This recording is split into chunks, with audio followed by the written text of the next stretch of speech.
Okay, Marie, ready position over there. Racket center, both hands on the grip. Be ready for getting the ball off the air, getting the ball off a bad bounce, getting the ball on the backhand. You know, you want to have options. That's why the ready position is so important. But now, as you turn, good shoulder rotation. Okay, good preparation. Maybe you could hold the racket a little longer with the left arm, but that's alright.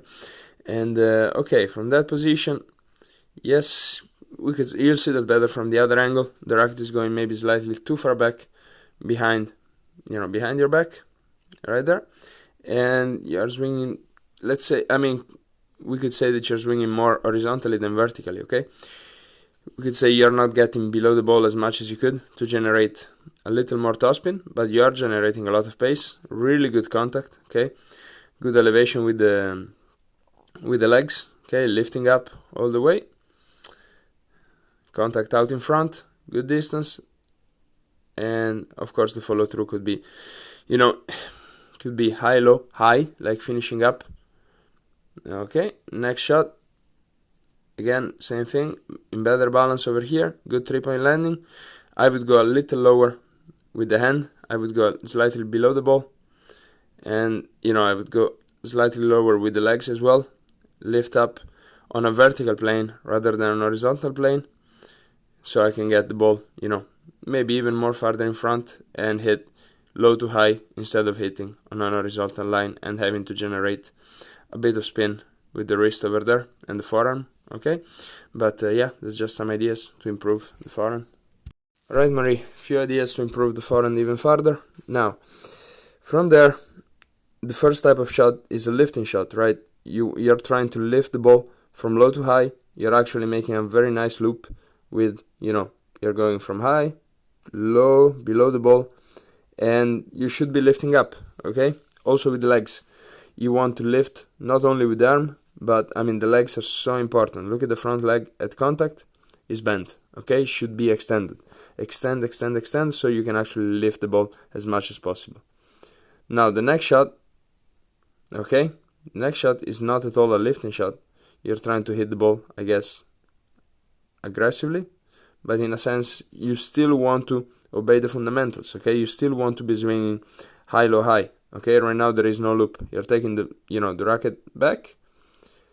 There is a very small loop, but you're swinging very horizontally. Okay, it's risky. It's risky because the ball doesn't get much topspin. So just keep that in mind. Good to see that you're lifting with the legs and yet that you're airborne. Okay, very athletic. But again, remember, going below the ball, there is no escape for that. If you want to generate topspin, that's the way. Now, Marie, that's a good angle to see, the size of the swing. Okay, it's a pretty big swing. Okay, so that means that you're going very far back with the racket, which is okay. A lot of female players do it, and it works very well for them. Just be aware that the more you go back with the racket, the least options you have to take the ball early, and to be really aggressive and to take it off the air. So, just so you know. And yeah, now you're using the body very well. Okay, you could go even lower with the legs, but that's alright. You're lifting up at the right time. Good use of the kinetic chain is working well together. I would maybe keep the arm, a little straighter, like as it is right now. Just keep it as it is. So don't let go from the elbow too early, like it's happening right now. This kind of windshield wiper motion. Keep it. So you have a super long hitting zone and you have less chance of making a mistake. But yeah, overall, just consider and take a look again at the size of the swing from the back. Now, Maria, on the backhand, I really believe that there is a lot of margin of improvement over here, okay? And again, it's just suggestions, and then you evaluate, and then you see also what other players do, what better players do, what professionals do, and then you evaluate. But as you step toward the ball, okay, look where the racket is and look how the racket is. Racket face is looking up to the sky. You're hitting the backhand with the forehand grip. Didn't change the grip at all. And that's why the racket face is looking up to the sky. Now, to gain power, you're going way behind the back. Can you see the racket behind your back right here? okay, I shouldn't be able to see the racket behind there. That's too far back. Why is that a problem? Because from there, okay, look what happens. You're gaining so much horizontal momentum. You're swinging so much from, from west to east, that you are not able to keep the balance as you hit. And that's why, I mean, again, you leverage on your athletic ability, but, there is only so much that you can do with the athletic ability alone, So if from here, if the grip was more efficient, and if you push the racket face down, then you could actually hit and keep the balance. Okay, right now you're lifting very well with the legs. Okay, so you're doing a lot of things right, but of course, and that's an extra step that that you have to take in order to recover toward the middle of the court. So and it's not that you wanted to do the extra step, you had to. You had no choice because you were off balance. Okay, let's look at the next one. Same thing, same grip, ball is coming to the middle, boom, off balance. Okay, that should be easily a ball that you can hit and stay in balance with almost both feet on the ground. Again, the swing path, okay, swing path, you're going shoulder level, and then you're swinging literally horizontally, okay? So it's really hard for you to get topspin right now on that backhand because you're swinging on a straight line instead of getting this kind of shape over here. Okay, so from here it should look something like whoop, like this, and look at your swing instead. It's a straight line. Okay, so there is a lot of margin of improvement. Again, there is 1,000 ways to hit the backhand. It's just about, okay, do you want to have options? Do you want to be able to hit a good backhand return? Do you want to be able to take the backhand early and come forward? Otherwise you can easily keep this backhand the way it is, and but just be aware that some things could be done a little bit better. So Maria, another perspective on how the racket face opens up, how the left elbow is tucked into the body, okay? And again, that comes from the fact that you're not changing the grip of the the right arm. And well, I already said what I needed to say about the backhand over here. Now from this position, why is it not efficient? You get a bad bounce, you want to get the ball off the air, you want to take the ball early, and you have so much adjustments to make with the wrist, with the elbows, with the shoulder, when you're in this position with the racket face literally looking up to the sky. So it's it's not efficient. And right now you're swinging horizontally, you hit the ball, and in this backhand over here you're going slightly more low to high, but again, very dynamic, looks really good, but again, you're off balance, okay? And that's why, in this case you hit the ball and you are one big step away from the middle. So again, if you manage to hit the ball on balance, that's a big advantage whenever you play points. But yeah, one more time, racket face to the sky. Not even for a slice you would open up the racket face so much, okay? So yeah, just be aware of that, and let's consider what's yeah, I mean, it's good dynamic balance, but it was an easy ball over here. I didn't feel like a difficult ball, so you're putting yourself in a difficult position on a easy ball. So it's yeah, but overall great athleticism. That's good. Okay, Marie, so another view, another perspective on how far back you're going on the backhand with those hands, how much the racket face is opening up toward the sky, right? And about the balance, before the contact you're already airborne with the back foot, okay? So that means you're already losing balance, you're rotating on an horizontal plane, okay? You're hitting the ball moving from from west to east instead of going north and south. So you want to go from inside out toward the ball, you're going inside in. You're staying close to the body, you're rotating horizontally. So, anyway, just be aware that you could have a lot more options and be a lot more efficient on this backhand side over here. But yeah, contact and off balance. Let's see the next one. Come up, that's easy ball, right in the middle. And again, you put yourself in an off balance position, also on a relatively easy ball. So, yeah, that's what I mean with this. Now, Marie, foreign volley. Okay, you turn a little bit too much. I mean, that's okay. It looks more like a paddle shot over here. But yeah, so you turn, remember, it should be in this position, okay? You turn 45 degrees, the racket face is looking forward, and from here you should just be stepping forward. That would be, let's say, the most efficient with the less amount of moving parts for a forehand volley. Now you go back another, what's that? Probably 90 degrees from here to here. So you have another, so it's basically like you have extra 180 degrees from, to adjust to have a good contact with the ball. Now the head of the racket is horizontal. Ideally could be 45 degrees up, but it's good that you're going step and swing and good timing, right? And yeah, overall you're staying, you're not dropping below the level of the net. Not too bad. Okay, now the backhand volley is a little different. Backhand volley, step, again, it should be a pushing motion, pushing on a straight line pretty much. Right now you're taking the hand up and it's dropping down very much, okay? Can you see that you start basically at shoulder level, okay? And then you drop way below the level of the net.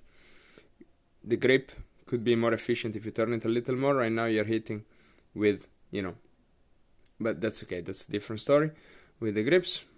And yeah, now again, a little too much play with the racket face opens, turn 90 degrees instead of 45, stepping forward, dropping down. Okay, I would really think that for a period it would be really good for you to do the backhand volley with two hands to really learn how to stick it and to keep the head of the racket up. Otherwise it would take a long time to to change this habit of hitting the ball and dropping down.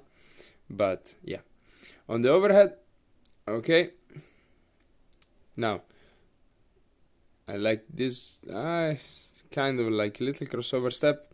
I would keep the left hand on the racket, getting in the quarterback position. That would help to keep the palm down, but instead, this is what happens. Same on the serve, palm up, dropping down with the left arm very early, and then at contact you're looking straight toward the net and not toward the net post. Okay, so that's the same that we had on the serve. But yeah, so that's just some ideas for improving the net game. Now, Marie, let's say that the most efficient position to be at contact is with the shoulders and the hips at 45 degrees looking at the net post. Okay, let's start from there and look at yourself at contact right now. Your shoulders and your hips are facing all the way forward to the net. That takes away some options, takes away, targeting the backhand of the opponent, hitting a good kick serve. But either way, if we backtrack a little bit, and you see how high you are tossing the ball, can you see the ball slowing down up here? Okay, can you see how it slows down? And then look at where you hit it.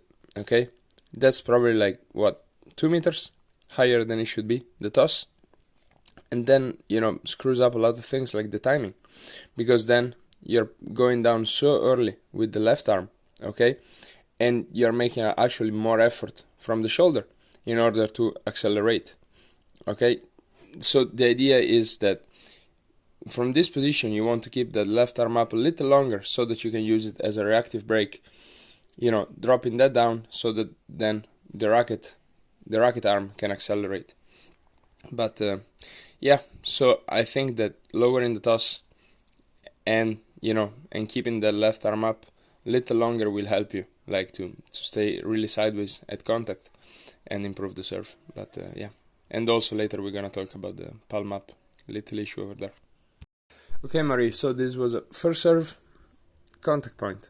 Now just keep in mind that all the good players, all the pros look 99% the same at contact. Okay, right now I challenge you to go and look at some good servers at contact, and if you can see from the side, do they open up the shoulders that way or are they more sideways? Okay, but we talked about it before in the previous video. Now, one thing that you can notice in this one is, of course, that the toss is too far back for being a first serve, as you contact the ball, you want to fall way inside the court, okay? You want to transfer forward. Right now you're falling on your own step, okay? You're basically, you're very slightly moving forward. Could be doing a lot more damage with that serve. Now the arm action, and we start seeing that from this perspective over here. Until here, all is well, all is good, and now look at what happens to the racket and to the hand, okay? Up, and you get in this position over here, which is called the regress palm up position, and that's what I was talking about, okay? When you are in this position, the racket is actually not going as fast as it could go biomechanically, and it's putting some stress on the shoulder. So, just notice if, the good servers pass from this position over there, in which the racket face is looking way up to the sky, and the palm of the hand is looking up to the sky. That is not efficient, not right or wrong, okay? It's not a moral issue, it's just a matter of what's the most efficient way to hit a tennis ball. Alright. Now, Marie, let's start from the contact point over here, okay? And, just by yourself, go on YouTube and check some slow motions of the players that you like.